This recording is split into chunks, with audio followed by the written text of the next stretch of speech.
Votre argent vous est présenté par la BCV et Helvetia. Simple, clair, Helvetia.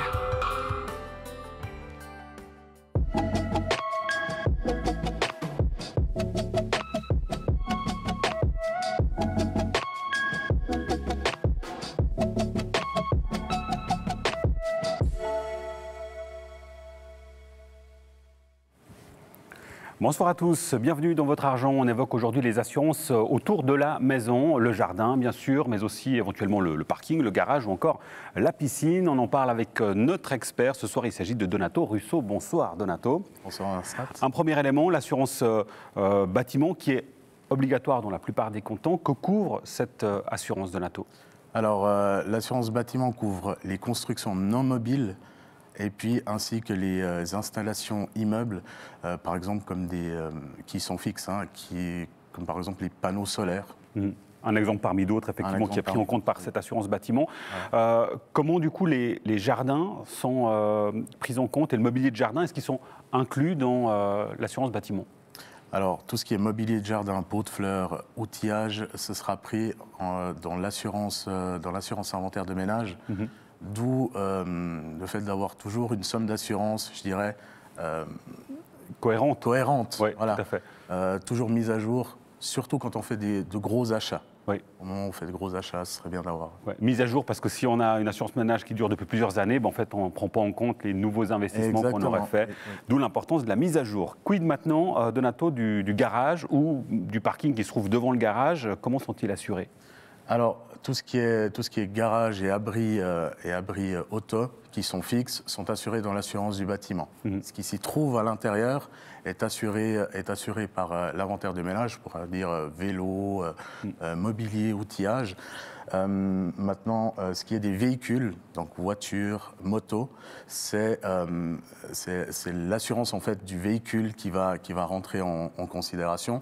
Petite spécificité, si vous avez des vélos électriques, ce serait bien d'avoir une assurance complémentaire pour assurer... Spécifiquement pour le vélo électrique, et ça c'est encore autre chose. Si on a la chance, Donato, d'avoir une piscine, est-ce que cette piscine est incluse dans l'assurance bâtiment ou est-ce qu'il faudrait une assurance complémentaire? Alors, ce qui est de la piscine, jacuzzi, sauna, si ce n'est pas ancré au sol ou bien en lien avec le bâtiment, à ce moment-là, ça rentrera dans l'inventaire de ménage. Donc, toujours lors de l'acquisition, ça coûte très très cher ce genre d'installation. Peut-être appelez votre conseiller et puis remettez à jour cet inventaire de ménage, cette somme d'assurance. Évidemment, alors là on parle de prévention finalement en vue d'un éventuel dommage. Concrètement, quand il y a un dommage, comment on s'y prend? Qu'est-ce qu'il se passe au niveau de l'assurance? Eh ben, déjà, avant tout, il faudrait en avertir l'assurance le plus rapidement possible. Naturellement. Pouvoir justifier aussi tout ce qui est des dégâts. Enfin, en gros, pouvoir amener des preuves, des tickets de caisse, des factures, pour pouvoir prouver les dégâts. Oui. Et le prix la prestation à laquelle on s'attend. Oui, voilà. Là aussi, être attentif à ces éléments-là. La question, alors on a évoqué la piscine. Le jardin peut aussi potentiellement coûter très cher. Quel conseil est-ce que vous pourriez donner pour protéger efficacement un jardin et de manière plus générale les aménagements extérieurs?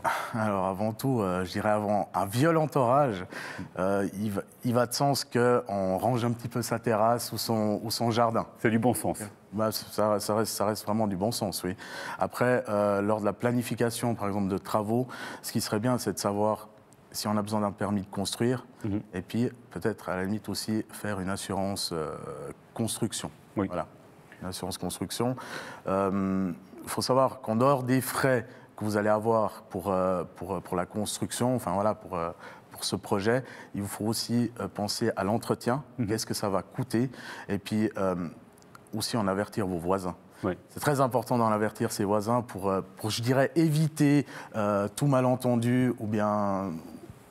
je pourrais dire, toute opposition en fait, au projet qu'on a. Oui, on sait bien que la bonne relation avec ses voisins est extrêmement importante. Et puis en fait, de manière générale, on termine avec ça peut-être, Donato, si on se dit, oh là là, mais tous ces éléments sont compliqués, évidemment, il faut rappeler, on le rappelle assez souvent dans l'émission, le conseiller en assurance, vous êtes là pour ça aussi, justement, pour faire le point et puis avoir une vision 360 degrés en quelque sorte. Oui, en effet, ouais. Ouais. Donc, il faut faire, moi je dirais il faut toujours faire appel à son conseiller quand on a des questions comme ça spécifiques. Il faut savoir qu'on on pense que le conseiller en assurance a pas toutes les armes en main pour peut-être nous conseiller par rapport à ça, mais au contraire, c'est notre métier. Tout ce qui est maison, inventaire, tout ce qui est sinistre, c'est notre métier et on ne pourra que bien vous conseiller. Et vous n'allez pas déranger Donato si vous l'appelez, au contraire, il est payé pour ça. Merci Donato Russo pour vos explications. Votre argent @latélé.ch pour poser vos questions à nos experts. On se retrouve la semaine prochaine pour un nouveau numéro. Ciao.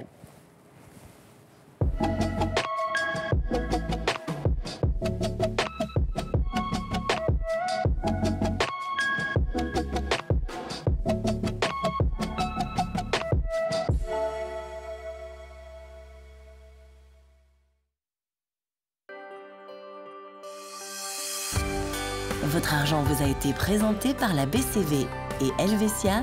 Simple, clair, Helvetia.